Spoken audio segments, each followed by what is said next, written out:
We're waiting for a strike, God forbid, and here it is, just as we feared. For myself, our emotions are overflowing. The strike by Ukrainian forces made the Kremlin tremble. The situation has slipped out of Putin's control. Fool.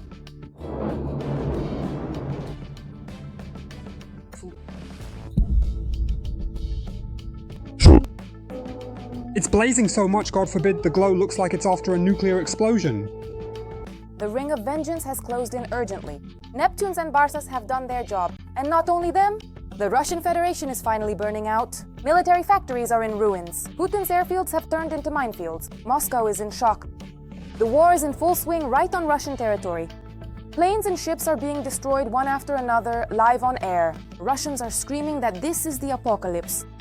The revenge from the armed forces has never been this harsh before. Hello, I'm Renata Aslanova, and in our episode of Red Line, we'll cover all the explosive news. Watch until the end. In breaking news, the Ukrainian armed forces have set a decisive course straight for Russia. An apocalypse is sweeping over enemy territory without the slightest hint of regret. Russians, meanwhile, are bracing for the inevitable. We're waiting for a strike, God forbid. Our guys are working quickly and lightning fast. Drones attacked the Russian city of Cheboksary. It's likely the strike targeted a military factory.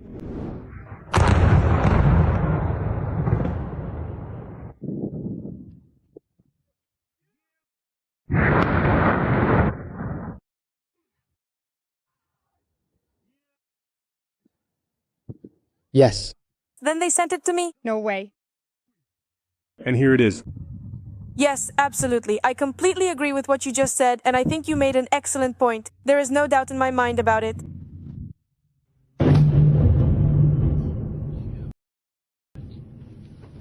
That facility is a leading manufacturer of electronics for Russian missiles and drones. In particular, it produces Kometa antennas. The factory is located about 1,000 kilometers from Ukraine's state border.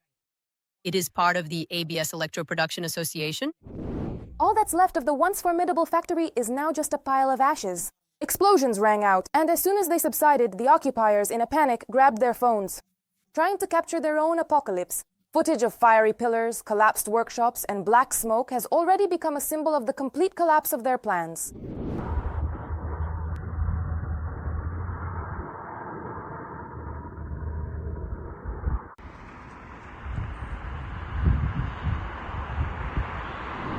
Even the head of the Chuvash Republic could not stay silent about the Omega destruction.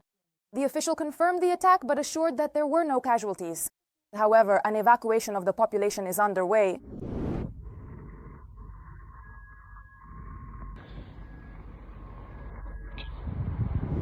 The legendary Russian air defense went back to work, but as usual, targeted residential neighborhoods, leaving behind ruins, smoke, and chaos. This night has truly become a symbol of failure. You have to see this.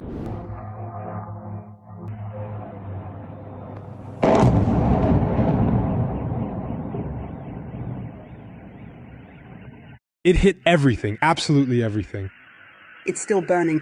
It hit every... It's impossible to overlook yet another loud failure by the Russians. In the temporarily occupied part of the Zaporizhzhia region, the defense forces carried out a strike that plunged the enemy into darkness. Several key substations were put out of commission. As a result, the entire frontline area on the Russian side, part of the region, was left without electricity. However, the main thing is something else. The Russians were left without proper operation of electronic warfare systems and the ability to charge batteries for communications and UAVs of various types. The exact coordinates are kept secret, but the effect of the strike is immediately visible. Chaos and panic are spreading across all positions.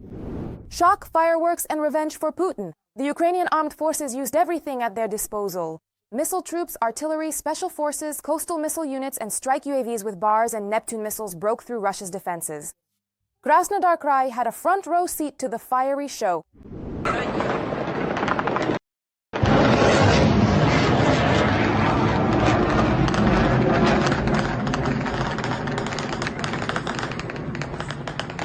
It was burning so intensely in Krasnodar Krai that even local officials started to panic. They reported that this was one of the most massive attacks ever. The mayor of Novorossiysk confirmed damage to 7 apartment buildings and private homes. And as usual, the Russian Ministry of Defense spun a tale about shooting down 249 drones. And most importantly, Russian air defense once again precisely targeted their own.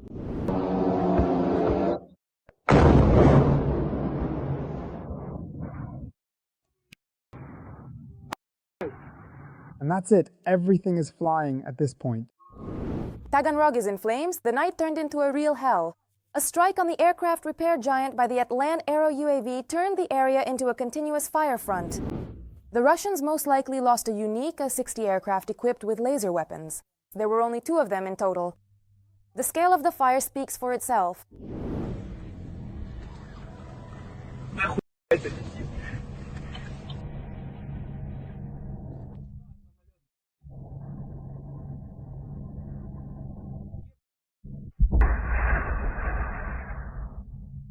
It's a complete disaster blazing there. The glow is so intense it's like after a nuclear explosion.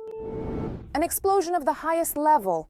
A Tu-95 burned down in footage of the blazing hangar in Taganrog, where the strategic bomber was undergoing modernization. Russia invested $270 million in 6 aircraft, and 1 is already engulfed in flames. Damn. No way. Oh my god, I can't believe it. It actually landed. Holy shit. It crashed into the building. Where's the impact? That was a hell of a hit. Seriously. It's not just aviation burning. The Novorossiysk oil terminal and Tuapse oil refinery are also on fire. Oil tanks and an S-400 launcher have been damaged.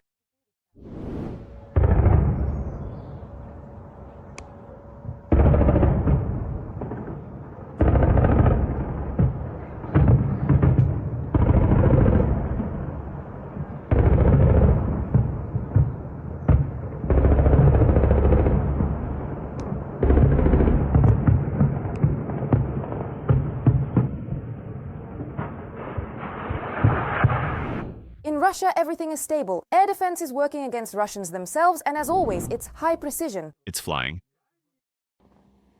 Come on, come on, come on, come on, come on, come on, come on.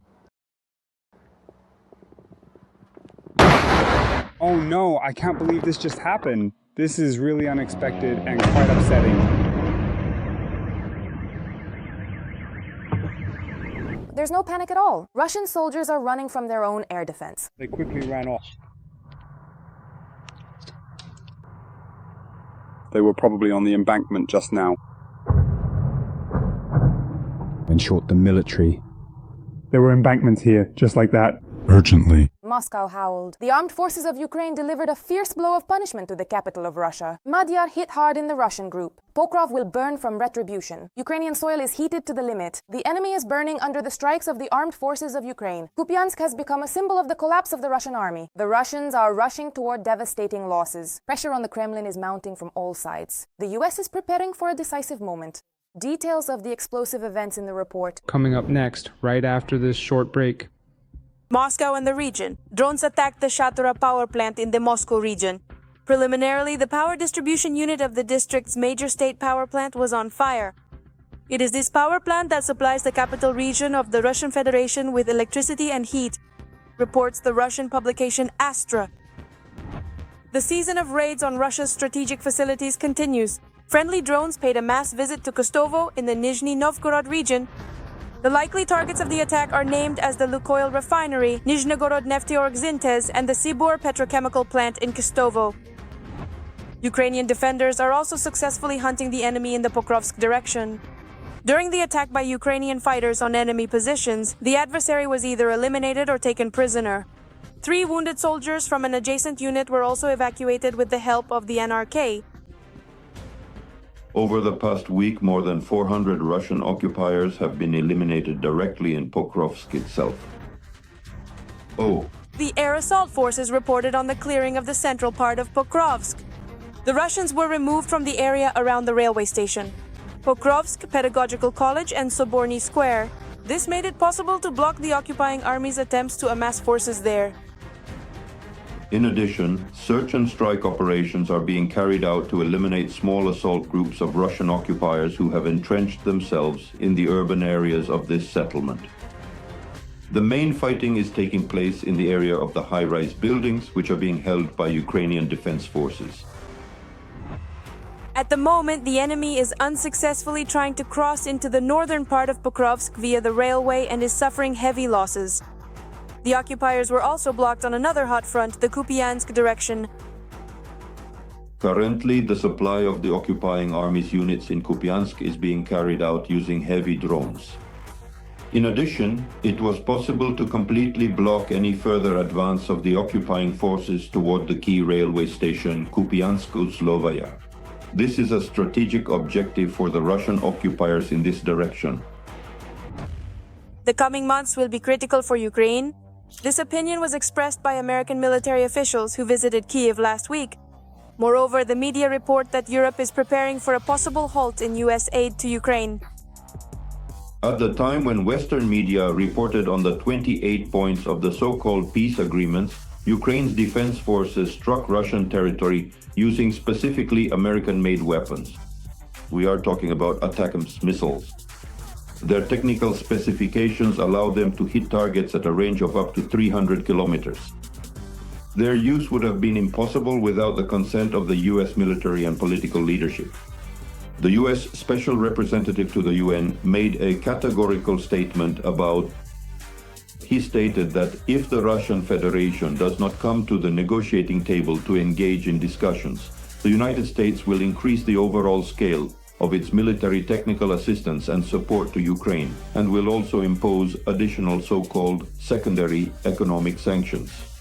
This time, these measures will specifically target Russia's most important and strategic economic partners. Meanwhile, Russia's presence in Europe itself has increased significantly. The UK Ministry of Defense reported intercepting a Russian warship and a tanker.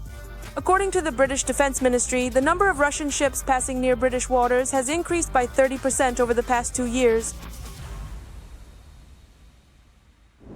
Pokrovsk, emergency changes at the front. The enemy did it after all.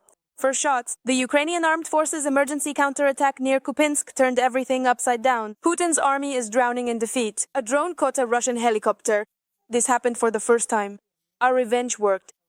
A barrage of misfortune has struck Russia. Near Zaporizhzhia, the dictator suffered a loud fiasco. You have to see this with your own eyes. In the past 24 hours, 3 platoons have been eliminated and more than a platoon wounded. The General Staff of the Ukrainian Armed Forces shared details of the fighting for Pokrovsk. Thus, the defense forces destroyed exactly 60 Russian assault troops who, in the fog, tried to advance toward the city center and gain a foothold.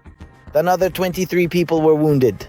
As a result, the occupiers' attempt to break through failed. At the same time, the enemy still holds the old positions they took a few days earlier. According to the Ukrainian Armed Forces Command, search and assault operations are currently underway, and the entire city essentially remains a gray zone. This is the zone, right here, right now, exactly. The creation of a certain bridgehead. The bridgehead is already being supplied logistically. Accordingly, the gray zone is very large, probably most of the city today. Although the lines on the northern outskirts of the city in the northern part of Pokrovsk are being held today, in particular by our paratroopers. Another direction that regularly appears in military reports is the Kupiansk area. Despite Gerasimov's report about the encirclement of around 5,000 Ukrainian soldiers there, our command denies this information, instead reporting successes and advances by the defense forces. Today it has not yet been possible to push the enemy out of Kupiansk itself, but the counter-attacking actions demonstrated by the defense forces today are steady advances. These are not sudden counter-offensive operations, but rather counter-attacking actions. Nevertheless, they lead to the fact that our defense forces, they are able to regain some tactical positions that were lost several weeks or even months ago, right in the city of Kupiansk itself. The Russians have also become more active in the south of our country. The Zaporizhzhia direction, from where the General Staff of the Armed Forces of Ukraine was pulling reserves to Pokrovsk, had been bringing rather alarming reports for several weeks. However, the situation has now been stabilized. The active offensive that was declared by them a week ago is no longer taking place. Now we are striking and using firepower against their reserves. What is especially important is that we have now started destroying the railway that supplies these groups. Analysts say the situation in Zaporizhzhia remains difficult. The enemy continues to concentrate forces and using sabotage groups infiltrates villages under Ukrainian control near the Kakhovka reservoir. However, these attacks repeatedly end in failure. Once again, the Russians were unable to take Stepnohirsk or even the multi-story buildings in the southern part of the settlement. Only part of the buildings are under enemy control. Additional pressure on Stepnohirsk is created by the enemy's attempts to break through along the road to Hrihorivka. To the north of the seaside Dakas, there is a large open area, so the Russians don't even try to gain a foothold there. Instead, taking great risks, they dash a bit further north, where there is a building and at least some kind of trench line. But as the enemy advances in open fields, thanks to our artillery, they suffer colossal losses there, which is why the occupiers are no longer given vehicles and are sent into the assault exclusively on foot. At the same time, our defense forces managed to strike not only along the front line, but also deep in the Russian rear. In particular, the past day was marked by an unprecedented event.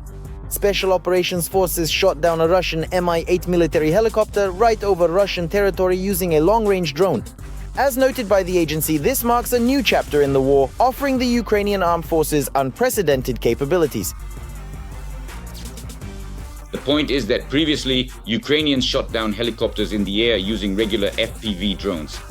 The range was at most a few dozen kilometers, with warheads weighing about 1.5 kilograms.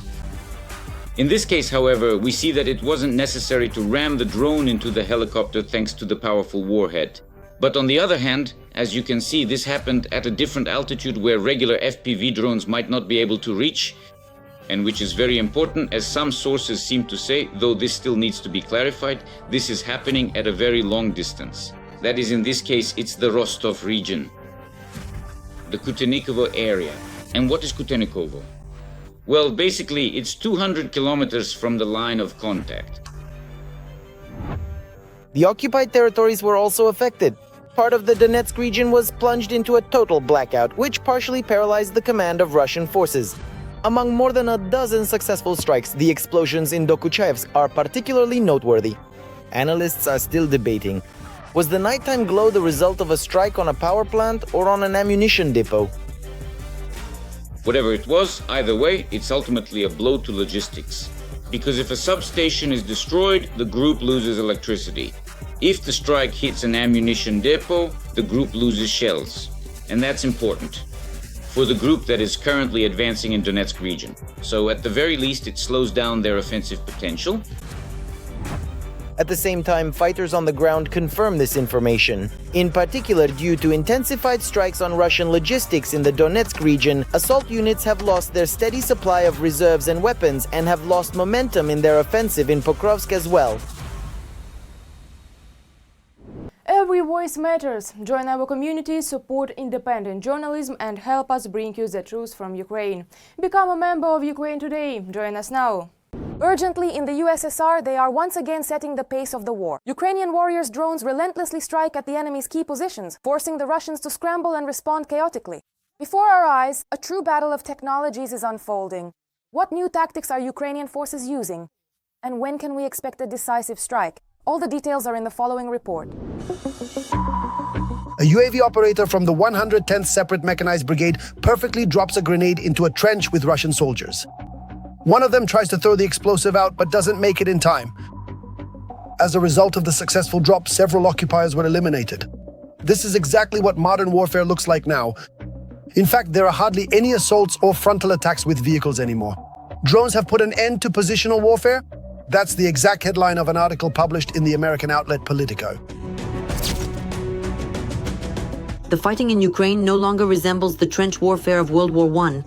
Instead, drones have erased the continuous front line, creating a kill zone. As a result, a gray zone of chaos has formed, stretching about 20 kilometers from the front line where drones hunt for soldiers. The wounded are left to die as evacuating them is extremely difficult and delivering ammunition, food and water to the fighting troops is nearly impossible. The sky over the gray zone is shrouded in smoke from drones. UAVs are equipped with thermal imagers, cameras, bombs and cannons. And some lie for hours on the roads waiting for military vehicles to pass by. At the same time, there's a hunt for UAV pilots who are sitting tens of kilometers away. We have moved on to a war of drones against drones. Now drones can set up ambushes, intercept enemy logistic systems, and disrupt supply lines. Moreover, it has become harder to hold positions. If you are detected, all the weaponry in the area will immediately be directed at your destruction. Pavel Polisa, Colonel of the Ukrainian Armed Forces. Russian military public pages quote this article, but as always, in their own way. Here is one example of Russian propaganda where it says that Russian drones don't give the Ukrainian armed forces a moment's rest. Although in reality, it's exactly the opposite. Because of Russian drones, Ukrainian soldiers are forced to stay at their positions for weeks. Drones make evacuation, rotation, and the delivery of ammunition and food deadly dangerous. Information from open sources shows that it is actually the Russian army that abandons its wounded soldiers instead of evacuating them. Now, Russia is also trying to keep up in the production of various strike UAVs. For example, in frontline areas, the enemy has started using a new type of Iranian drone, the Shahed 101. It has a warhead weighing 8 to 9 kilograms and a range of several hundred kilometers. So far, the occupiers have not been able to localize it in Russia. The UAVs were produced in 2024 in Iran, but it's only a matter of time. The Russians learn quickly from their mistakes. We're going neck and neck with them, and they have some really impressive developments. Their science is well established. Their science works. They've managed to suppress, to break, that some kind of internal resistance, the pushback against the war. And that's why they have these developments, and the machine is working. They prepared for war, they improved the Shaheds and made Lancets based on Israeli drones. Drones have become so effective that they've even pushed artillery away from the front line and have made it nearly impossible to use armored vehicles to supply the troops. Drones have become useful for delivery and evacuation, combat reconnaissance, and remote mining, tasks that were previously usually carried out by people in war. Despite different resource capabilities, Ukraine now has drone parity with Russia at the front, and in some areas even holds an advantage. But the development of this military component doesn't stop for a minute. What will be the main thing that finally defeats Russia? Share your opinions in the comments, like the video, and stay up to date with the most important news. There's more to come.